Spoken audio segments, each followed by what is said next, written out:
Shalom. I want to say all praise goes to Yahweh Bashim, Yahweh Shai, Bashim Kakwadash. Double honor to the apostles, bishops, and elders of Millstone.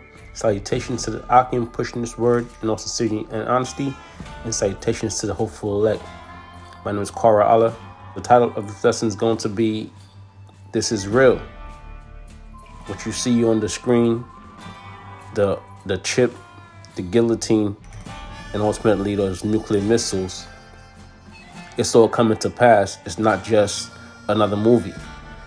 Everything you're seeing is reality. And not only is it reality, it's also going into the scriptures. It's also biblical. Some people are going to concede to the wicked. They're going to concede to that mark. And a few people are going to endure on to the end. Luke 21:5. And there shall be signs in the sun and the moon and stars, and upon the earth distress of nations, with perplexity, the sea and the waves roaring. And we're seeing these signs at the times. We're seeing the sun, signs in the sun and the moon and the stars, with the solar eclipse, the lunar eclipse, the blood moon. All right, these are all signs of the times. And upon the earth distress of nations, with perplexity. And these nations are in distress because we're moving towards World War III. All right. We see the collapse of the dollar, which these nations depend on the dollar. So now you might see different EU nations, different NATO nations looking at America and maybe a little unsure and thinking to jump ship. All right, they might have some countries that might go down with America, such as Israel. And upon the earth distress of nations, with perplexity, the sea and the waves roaring. This is Luke 21:26. Men's hearts filling them for fear and for looking after those things which are coming on the earth. Right, men's hearts are feeling them. All right, because a lot of these men, they're gonna have to participate in the upcoming war. All right, all that peace and happiness and living in folly. Okay, that fluff mindset, all that's going down the drain, and it's gonna be a time of war, time of great bloodshed, great deaths. All right. And a lot of these men, that draft is coming too. It's going to be a draft. Okay. And these men are going to be dying left and right. Women too.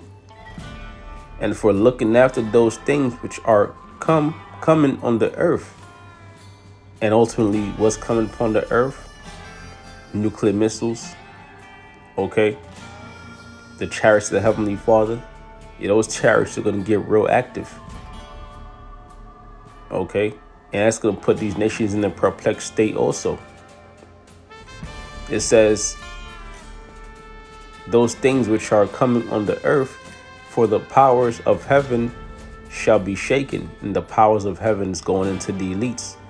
Because whose heaven is this? Whose kingdom is this? This kingdom is going into the elites, the banker families. All right, they're going to lose everything.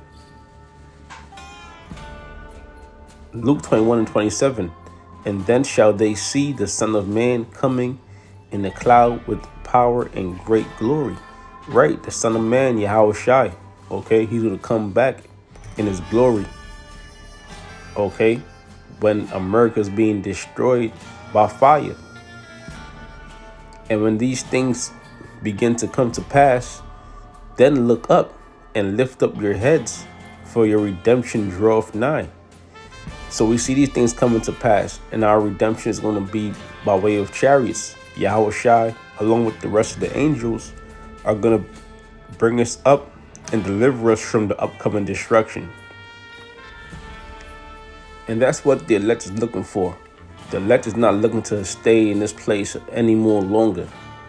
All right, we want deliverance, because we see the signs of the time. We see the MOTB coming to pass.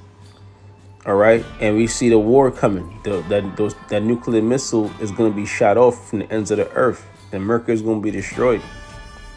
All right, we see all these things happening. We see the war that Esau is going to bring upon the nation of Israel, mainly the Israelites. And you know what? It has to happen because everything is prophesied to happen. But as we just read, when these things happen, okay, and then shall they see the Son of Man coming in the cloud with power and great glory. All right, so we're going to be rejoicing in those days, man, when we finally see Yahweh Shah come to deliver us as he set up to do. Now, first off, this is Revelation 20:4. Now, if you saw the image I put up there, they had a guillotine in it. And it's basically going back to this verse in Revelations, which Revelations is a lot of prophecies that's going to come to pass in these end days. Now, the guillotine is something that the apostles always speak about, and Apostle Gabal always brings out a lot. So it's only right that I bring this out because the guillotine has been brought back in effect, and now they have smart guillotines. All right, and this lines up perfectly with the scripture.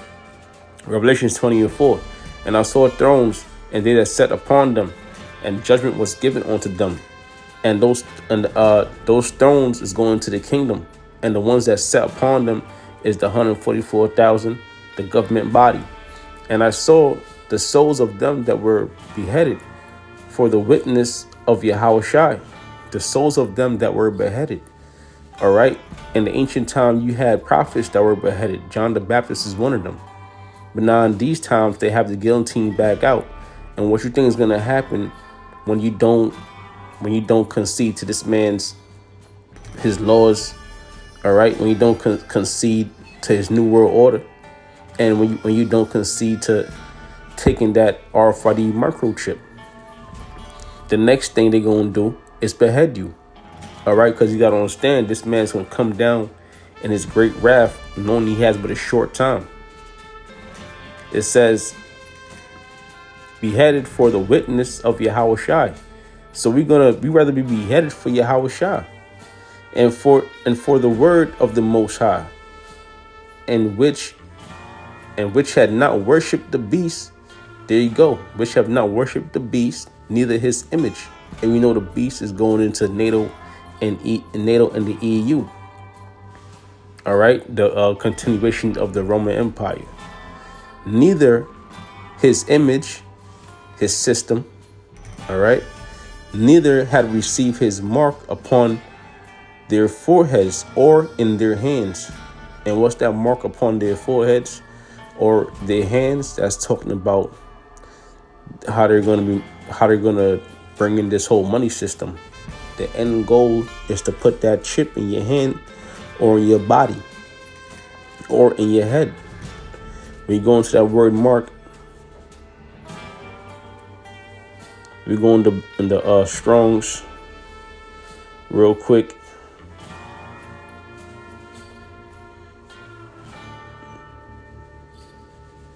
You go into the word mark. Strong's G5480. We get charagma. Show Strong's info. It says a scratch, itching, a stamp, a badge of servitude, or sculptured figure, graven image. All right. So it's a badge of servitude, because once you take that chip, you're basically putting yourself in a position of servitude. You're basically a slave. All right, because now they could cut off your money supply at whatever time they want. All right, control your mood, track you, all sorts of things. And if you go to the Strong's, it's lucky. If you go to the root word, Karax, Strong's G5482, and we go to show Strong's, it says a sharp, to sharpen to a point, a stake, a palisade or rampart, mound of circumvallation and a siege trench. So all these things is dealing with digging into the ground, which in this case, your flesh will be the ground. And how they're putting that chip into you? By way of needle, something sharp, like a stake. When they dig into you and they surgically put it into you.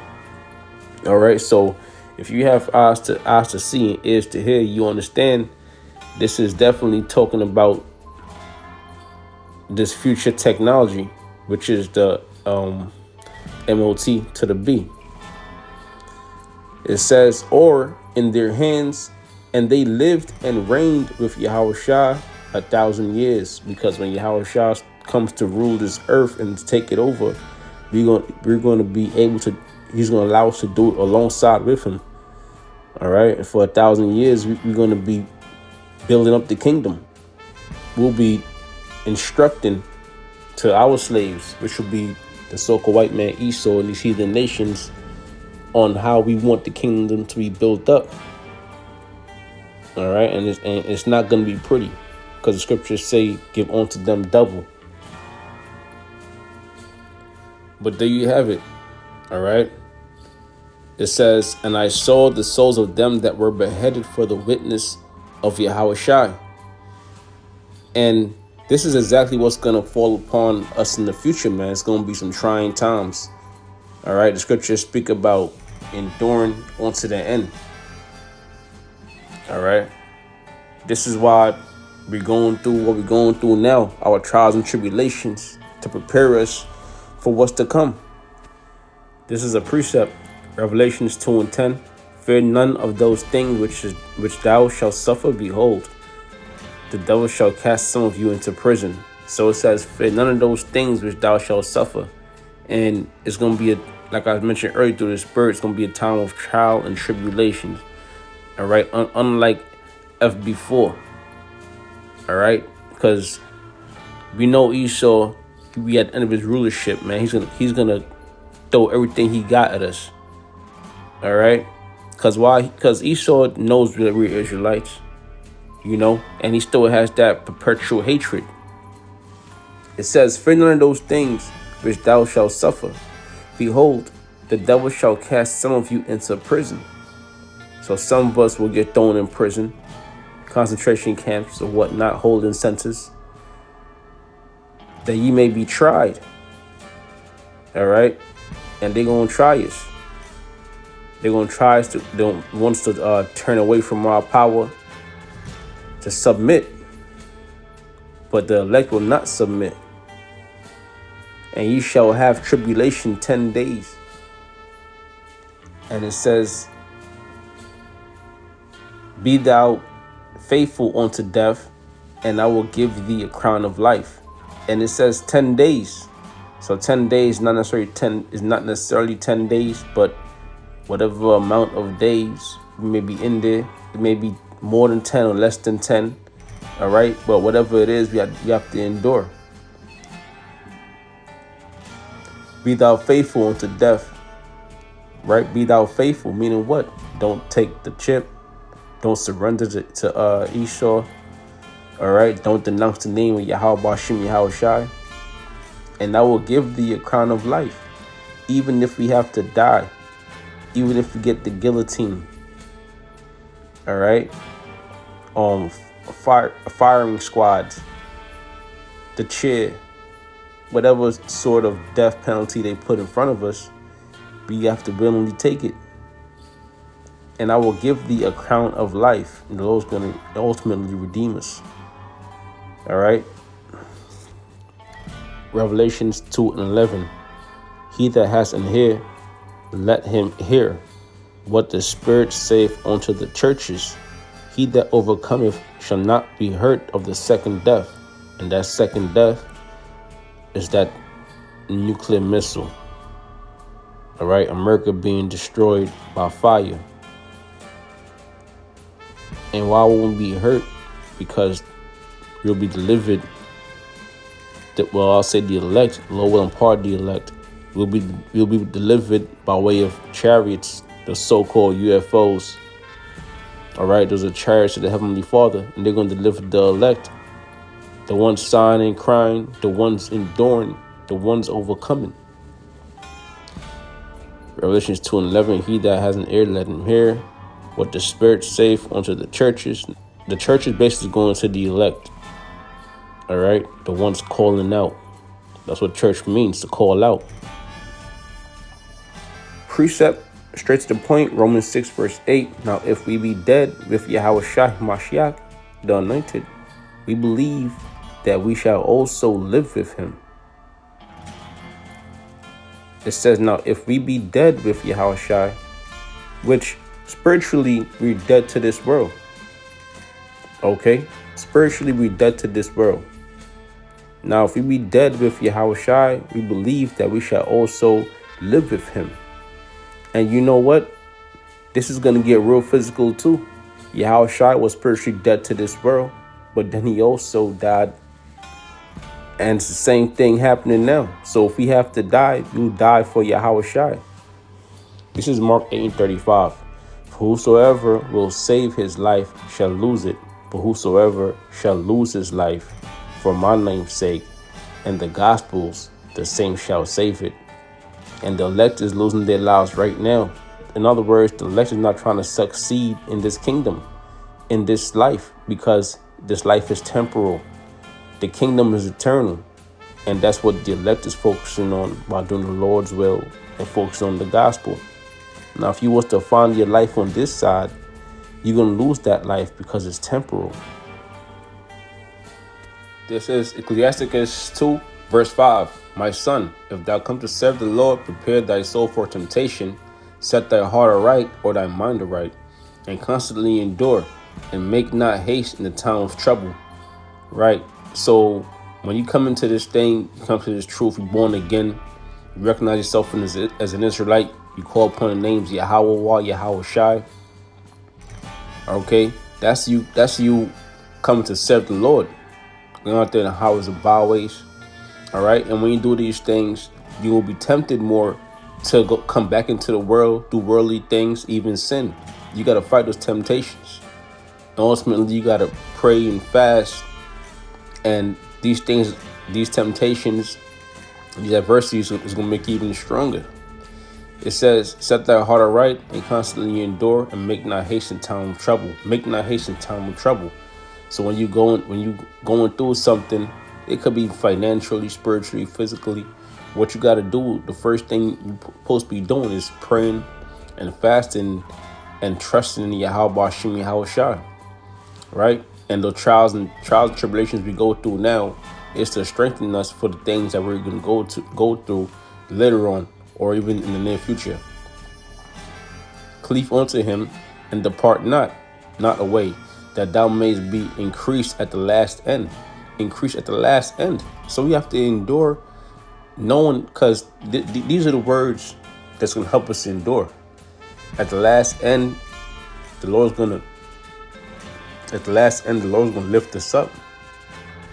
The Lord's going to show who's his elect is, whether it's by spiritual power, whether it's by deliverance, by chariots.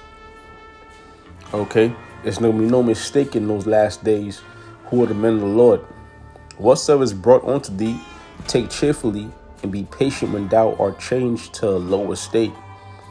All right. So if we have to get beheaded, if we have to be quarantined, or whatever the case may be, all right, whatever we're subjected to, we're supposed to take it cheerfully.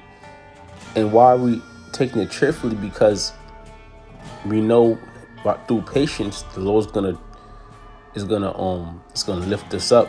It's gonna deliver us. It says, for gold is tried in fire and acceptable of men in the furnace of adversity. Believe in him and he will help thee, order thy way aright, and trust in him. But it said, for gold is tried in the fire, right? Because gold is precious, but you have to get out the impurities. All right.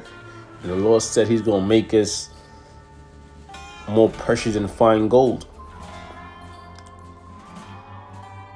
Last scripture. This is Isaiah 33:6. In wisdom and knowledge shall be a stability of thy times and strength of salvation. Okay, so the wisdom, knowledge, and understanding these holy scriptures. Knowing the name of the Lord, knowing your nationality, knowing who to pray to, right? Because the times coming up, we're going to preach on pretty dark times. Even now, the Lord's delivering us now because we're using this wisdom, knowledge, and understanding to cipher through this wicked kingdom, all right, to endure. And now in these last days, you're going to see a lot of people that don't have this wisdom, wish they did. They're going to be bugging out, man. They're going to be losing faith, all right? They're going to cave in.